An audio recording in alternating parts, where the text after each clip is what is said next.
आज का हमारा क्लास है फिरोज शाह तुगलक की अपीजमेंट पॉलिसी। हमने पिछले क्लास में मोहम्मद बिन तुगलक की जो फेल्ड एक्सपेरिमेंट्स है उसके बारे में हमने डिस्कस किया था।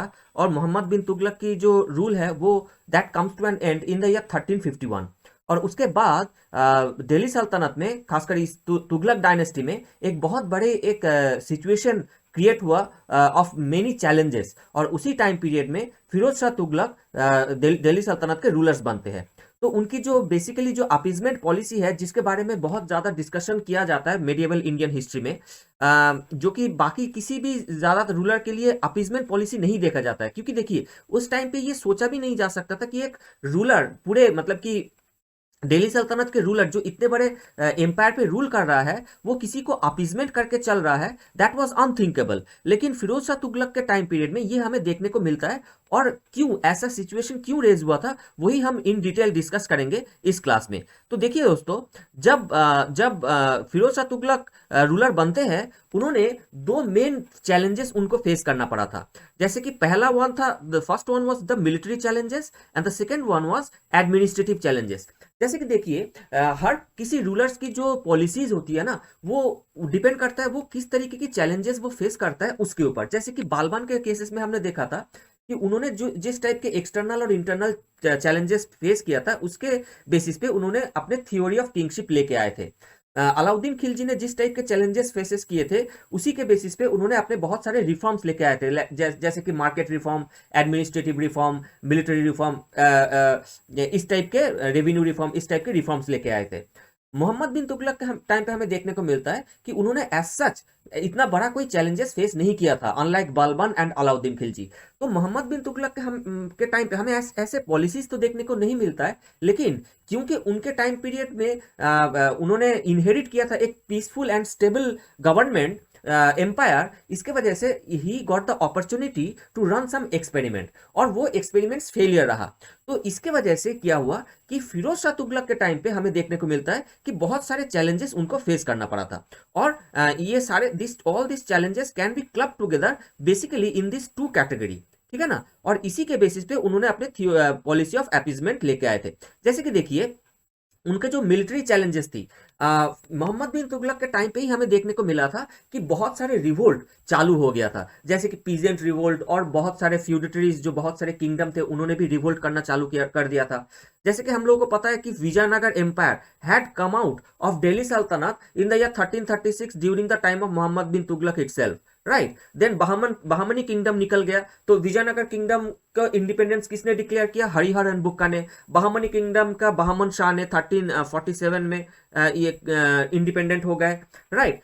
1355 में मादुराई भी इंडिपेंडेंट हो गए। राइट। और सिंध और बंगाल में भी रिवोल्ट चल रहा था। तो ये सारा कुछ फिरोज शाह तुगलक को फेस करना पड़ा था। अब देखिए, Firoz Shah Tughlaq was neither a very good military general nor a very good administrator. ठीक है ना। तो उन्होंने अपने लाइफ में basically mainly 3 military campaign organise किए थे। और तीनों मिलिट्री कैंपेन में उनको फेलियर देखने को मिला था। तो उन्होंने क्या किया था, इसके वजह से उन्होंने मिलिट्री कैंपेन ही छोड़ दी थी। राइट। तो और उनको भी ये भी लगने लगा था कि उनकी जो मिलिट्री है, उनका जो दिल्ली सल्तनत की जो एम्पायर है, एग्जिस्टिंग जो एम्पायर है, इन सारे रीजन को छोड़ करके, तो वो सारे जो रीजन है उनको अगर मेंटेन करना है तो मिलिट्री को अपीज करके लेके चलना पड़ेगा। और देखिए, जो पॉलिटिको एडमिनिस्ट्रेटिव चैलेंजेस उनको फेस करना पड़ा था, उनमें क्या आता है? सबसे पहले आता है पावर क्राइसिस। क्या होता है कि देखिए, जैसे जिस दिन मोहम्मद बिन तुगलक की डेथ होती है ना, तो मोहम्मद बिन तुगलक के कोई फिक्स सक्सेसर नहीं थे। Right. Firoz Shah Tughlaq was not the son of Mohammad bin Tughlaq, he was the cousin. तो मोहम्मद बिन तुगलक के डेथ के बाद इन द ईयर 1351, उनकी जो वजीर थे, मतलब मोहम्मद बिन तुगलक के जो वजीर थे, उन्होंने एक माइनर बॉय को सिंहासन पे बैठाया, declaring that he was the son of Mohammad bin Tughlaq. जो कि सही नहीं था, सही नहीं भी हो सकता, क्योंकि ये भी it is also a part of conspiracy. क्योंकि उस टाइम पे ऐसे चेक करने का कोई उपाय था नहीं।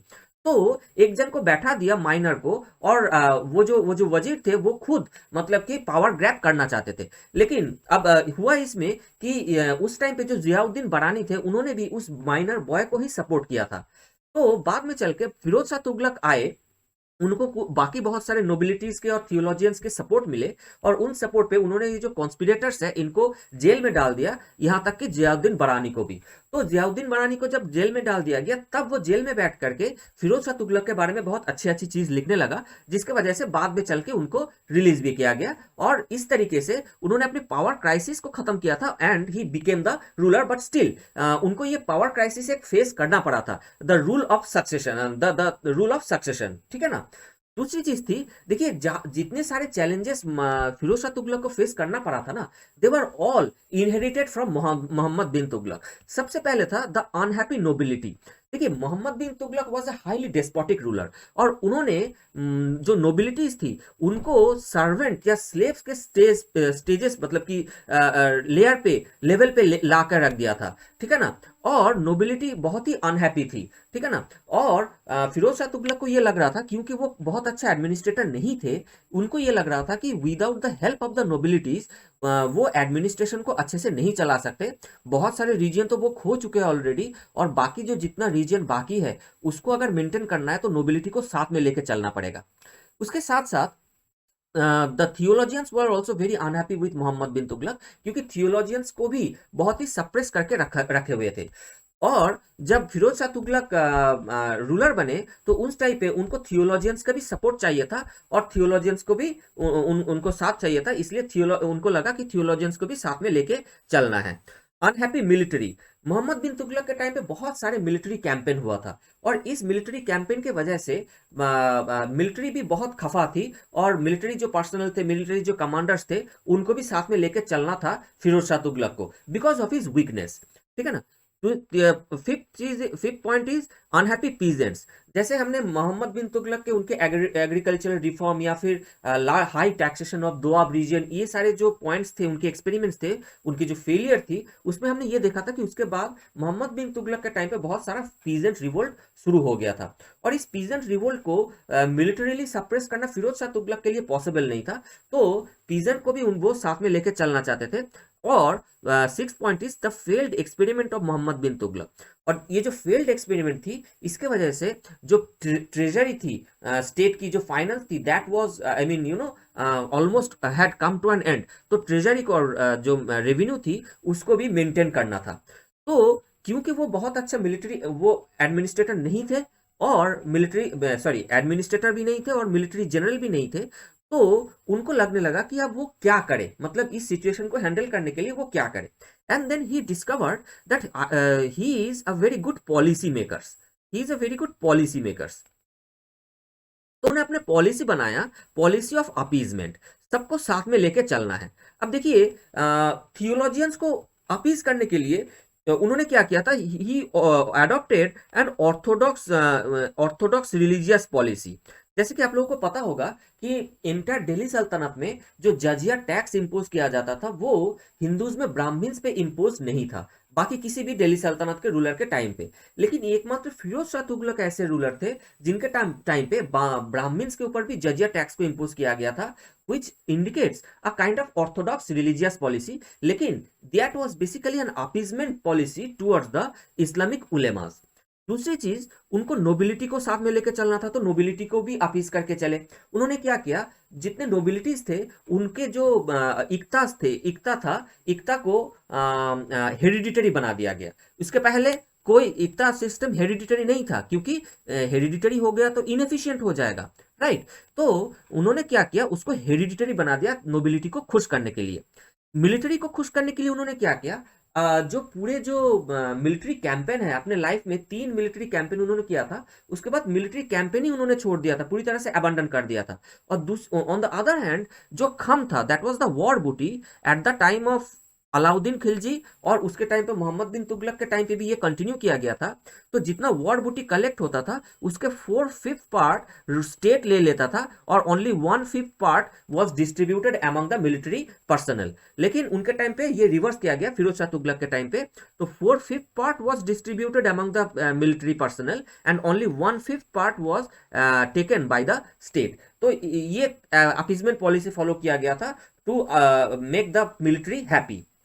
पीजेंट को हैप्पी करने के लिए और उनको अपीज करने के लिए उन्होंने जो टैक्सेशन सिस्टम था, टैक्सेशन सिस्टम को काफी रिफॉर्म किया था। और इनके टाइम पे कहा जाता है कि सिर्फ 4 ही टैक्सेशन इंपोज किया गया था और बाकी कोई टैक्स नहीं था, जैसे कि खम, खरास, ज़कात एंड जजिया। इसके अलावा और कोई टैक्सेशन फिरोज शाह तुगलक के टाइम पे और इंपोज नहीं किया गया था, व्हिच बेनिफिटेड द पीजेंट्स।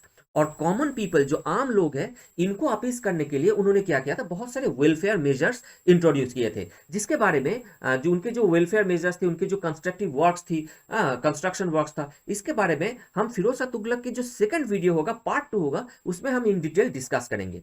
तो हमें ये देखने को मिल रहा है कि उन्होंने जो भी चीज किया था, जो भी काम उन्होंने किया था, that was all part of his appeasement policy, जिसमें वो बहुत सारे जो एलिमेंट्स है स्टेट की, उसको, या जो उनके जो एम्पायर था, उनके जितने से बहुत सारे एलिमेंट्स है, उसको खुश करके लेके चलना चाहते थे। ठीक है ना।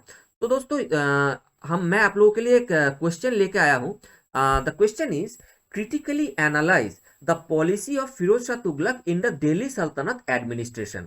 तो इसके प्रोज एंड कॉन्स, इनके एडवांटेज, डिसएडवांटेज, अगर कोई इसका क्रिटिसाइज रहा है, इसका अगर कोई कॉन्सिक्वेंस रहा है, तो इन सारे पॉइंट्स को इस क्वेश्चन के आंसर में लिखना होगा। ठीक है ना दोस्तों।